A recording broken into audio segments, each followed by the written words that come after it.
everybody, welcome to the Sky Lounge. Sky High, episode number 8, boys and girls. It's finally happened.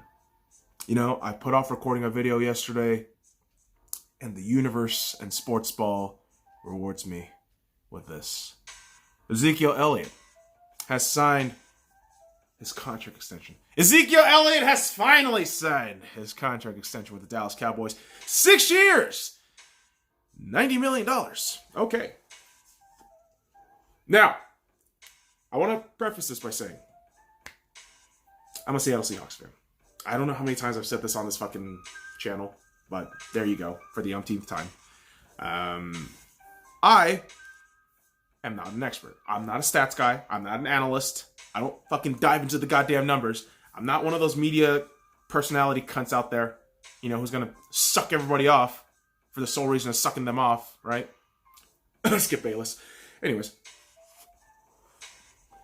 To me, Ezekiel Elliott is the best running back in the National Football League. Okay? I think that's a pretty decent statement to say, right? And I know there's going to be a lot of arguments against it. Saquon's better! Todd Gurley's the best! It's actually Alvin Kamara. All right. Put your fucking panties in a bunch. Hold the fuck on, all right? Just follow my argument here. Ezekiel Elliott is the best running back in the league. Because remember, he still has 2 years left on his initial contract, I believe. If Ezekiel didn't sign a contract extension this offseason because he was demanding it so much, if he didn't sign it, guess what? He walks, or you have to trade him. And maybe you don't trade him this season. Maybe you trade him, next offseason. But if he hypothetically played, right? And I know the sequence of events here might not sound logical here, but follow me on this. If Ezekiel was allowed to play that 1 year before, or maybe a couple of games before a trade, what if he gets injured? What if his production level isn't as valuable anymore, right? Then you lost an asset. Now, to me, signing this contract was a must for the Cowboys. I know it's a fucking duh kind of statement, but yeah, it was a fucking absolute must for the Cowboys. Where you have extended one of the key pieces of your O-line, where you have arguably one of the best O-lines, O-line core in group, Dallas Cowboys. You have to sign arguably your best weapon on offense. Truly do. 6 years, $90 million is steep. Yes, it is. Absolutely it is. Will the Cowboys regret that contract? Maybe 2-3 years left when Zeke may not be the same, explosive kind of guy. I don't know. But right now, I'm pretty sure Jerry Jones and all those cats upstairs are thinking, all right, we have a very small window. Maybe 2-3 years based on how the Dak and Amari situation happens. But you pretty much have 2-3 years where some palpable result has to happen. To me, I'm pretty sure, yeah, of course, everyone, every Dallas Cowboys fan wants the Cowboys to go to the Super Bowl. Of course, that's a fucking given, right? But I think, in my eyes, based on all the offseason moves, based on everything else, it's realistic to say their aim should be the NFC Championship. You have Dak. You have a quarterback in Dak who I've argued so many times that I think he's a decent quarterback. I don't think he's that bad as everyone makes him out to be. You have a franchise quarterback who is serviceable, right, in that regard. You have offensive weapons in receiving, on the tight end spot too, on the fucking running back situation. Like, you're set, you're good. And I'm not even getting to defense at this point, right? Have I told you how fucking good that Cowboys defense is, boys and girls? Holy fucking shit. I've seen them firsthand. I've seen it firsthand what that fucking defense has done to my team. And I've seen them live in action too. I was actually in Dallas last year, where they faced the Jacksonville Jaguars. That was a fun little game where the Jaguars got cream pied so fucking bad it was embarrassing, and one of the Jaguars fans walked out before halftime. But to me, this was a must for the Cowboys, and it's finally done. The bullshit and drama is over. Now you can move on to the regular season. Hopefully, by which, before the end, they figure out this Amari and Dak situation. Because if you have the level of dysfunction and media circus that you did throughout these last few weeks with how Zeke was handled, boy, oh boy, I don't know how the hell you're going to handle those two guys. Now, granted, Dak and Amari, not as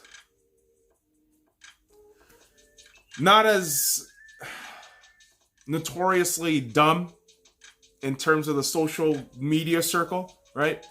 Dak just seems kind of like a stand-up dude, people and kids calling him a square, but I think that's just a stand-up quarterback. It's a good quarterback to have. Amari, you don't really hear too much about him, but Zeke, all the off-field issues. But this shit got done. So hopefully not a lot of this media circus, but who the fuck am I kidding? It's the goddamn Dallas Cowboys. They're going to make a fucking media circus out of themselves. And Skip Bayless is going to suck them off on national TV all goddamn day long without really spitting any truth. He is going to be so goddamn ingratiated in the fucking idea that the Super Bowl is within the Cowboys' grasp. To me, I think, again, realistically, they get to the NFC Championship. And at that point, I think it's anyone's game. It really is. Just ask the Saints. Just ask the Saints because, they got fucked over real hard on that shit. And boys and girls, speaking of the cuntbags from the last NFC Championship and the Rams. Oh, he hates the Rams. Yeah, no shit, I don't like the fucking Rams, man. Are you fucking kidding me? I don't fucking like the Rams. I fucking hate the Rams. Look at what I'm wearing. I fucking hate the Rams. You guys are funnier when it was the Jeff Fisher era. Just saying. But shit got hilarious last night when I read this contract extension. And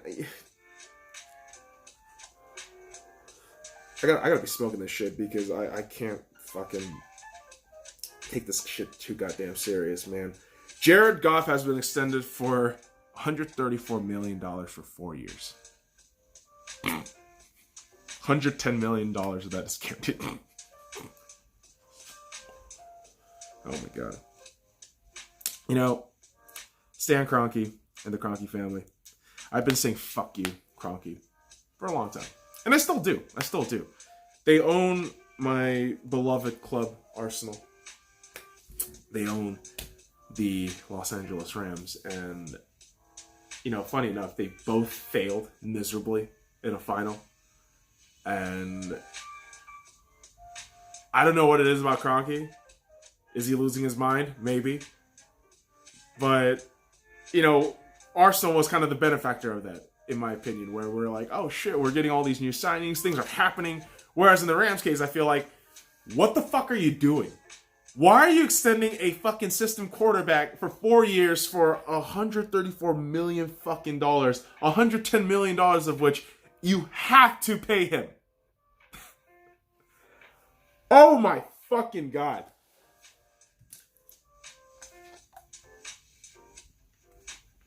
And for those of you who are defending Jared Goff, mind you, this guy's in year 4. This guy's going to be in year 4. Okay? And we've already seen everything we need to know about this guy. Oh, you don't know. Maybe the other team that's going to get him better. Dude, he fucking choked in the biggest moment in the sport. I mean, come the fuck on. Russell threw it. Russell still won one before that. Get that through your fucking heads. Russell won in year 2. He failed in year 3. Whereas Jared Goff in year 2, he got ass blasted at home in the playoffs in the divisional rounds. Do y'all not remember that? And then the very next year, they go to the Super Bowl, and then he gets fucked doubly hard. Fucking Piper Perry style. 5 black dudes. Bukkake gangbang. BBC, baby. That's actually a great scene, by the way. Shout out to Piper Perry. But you're telling me you're gonna fucking reward this guy? You're gonna reward this walking mediocrity?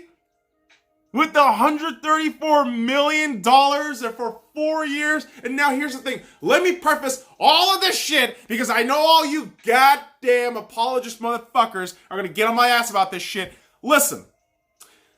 Young men making these kinds of money is fantastic, all right? The reality is, as a human being, kudos to Jared Goff for getting that cheese, right? Good job, man. You're making that money. What I am criticizing is organizationally. How are you thinking in your heads? This guy is worth $34 million as a quarterback when in the same valuation, when you see in the market that guys who are better, who have won things, are getting paid that much. You think that is a logical thing to do? You think crippling your organization for years to come potentially is the right thing to do? Thank you, LA Rams. If this is the downfall of your team, I'm gonna fucking clap and we'll take those goddamn wins. Holy fucking shit. It's unbelievable. I read that contract, I read that news breakout, and I thought, this has to be a joke, right? There is no fucking way you are paying Jared Goff that kind of money. There's no goddamn way. No way. Because I say this because of this. I think Todd Gurley, having that arthritis in that fucking knee, that rock hard knee there, that's really going to fuck over that Rams team. Yeah, defensively, they're still there, right? But shit falls back. You think Clay Matthews is your answer? Holy fuck, man. That dude, ever since the kind of shift towards, quote unquote, rule favoritism towards quarterbacks, Clay Matthews has proven to himself and everybody else that he is quite incapable at times.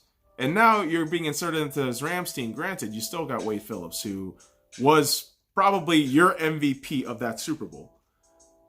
But you think that's really going to get you over to that edge?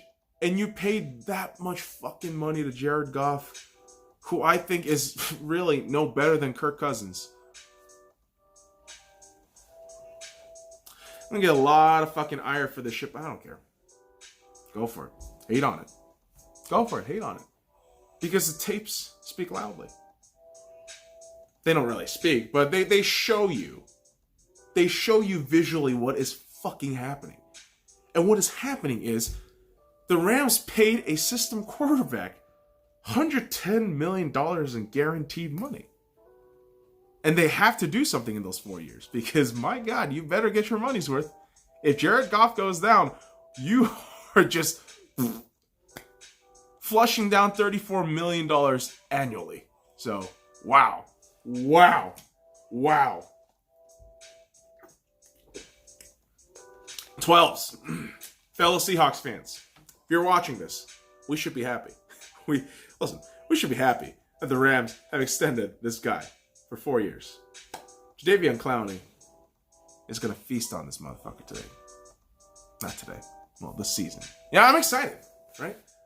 It's got me, prematurely, ejaculating excited about the NFL season. Oh my God, I can't wait to see these division guys. I can't wait to see our division rivals, man. I can't wait to fuck them. Can't wait. Because it's been rough, right? I mean, it's been rough, Seahawks fans. We lose to the Rams twice last season in really close games where we should have won it. But shoulda, coulda, woulda. We're on to the next season. Gotta move on, right? Gotta move on. And I gotta talk about two things real quick before we end off here. Usually I have my little smoke, but long story short, I smoked this, fucking half of it, and then did several takes of this. So, here we are. Stickless. But I'm watching the U.S. Open, and I'm a huge Federer fan, and I see Federer get knocked out by Dimitrov. Yeah, I wanted Federer to do well this year, this calendar year, but oh boy, he has not been good.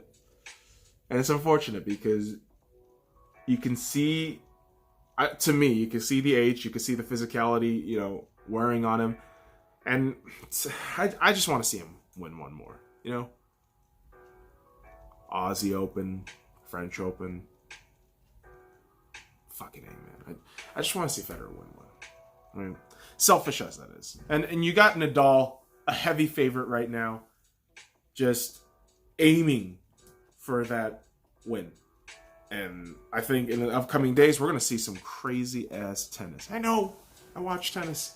And I don't really know the rules. I just really watch stylistically how these tennis players play. Their athleticism, their awareness on their footing, where their posture and all that shit needs to be. And that's just athleticism 101. And that's what gravitates me towards sports. It's beautiful. It's a beautiful thing. But there are times when the beautiful game of sports turns ugly. When expectations are shit on because, you can't always meet up to the hype. And, the USA men's basketball team just kind of bums me out. It's kind of like the men's national football team, soccer team. But I'll leave it off with this. We'll leave this as the last thing here, boys and girls.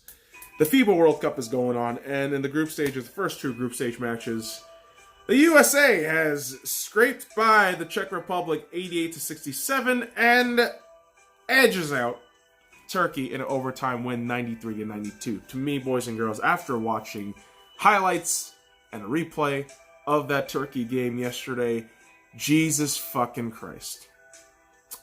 I could see a redeemed team in 4 years. That's how bad I think this team is. And prove me wrong.